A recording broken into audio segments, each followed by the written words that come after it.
It is very clear na ang nilalabag nila Torre, ng mga police, ng kanilang commanders, nila Abalos at nila Marbil, and even ni Marcos, is ang rules of court. Ang nag-govern, ang nagre-regulate at nagpapatupad ng procedures kung ano ang gagawin sa warrant of arrest ay, even sa search warrant, korte. Right now, si Torre is thinking himself as above the law. Kaya lawless, tarantado na nga ang tawag sa kanya, no? Kulang na lang, Paul, papasok niya pati herbolaryo, ermitanyo, at lahat-lahat, mekaniko, karpintero, lahat dinala niya na, mga tagahukay sa Mount Diwalwal, hinakot niya na at pinadinamitan ng pulis. Even ang mga witness ni Ontiveros, na si Jackson, na na-identify ng kapatid niya at ng mga miyembro ng KOGC, ginawa niyang pulis na peke.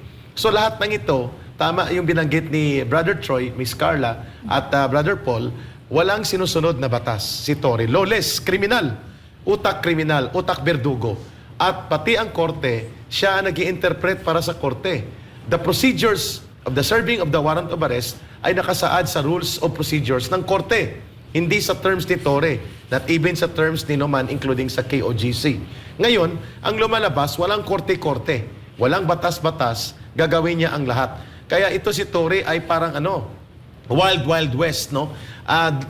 Nararapat ito na iharap sa Abu Sayyaf at sa mga teroristang NPA. Doon siya dapat magpakitang gilas.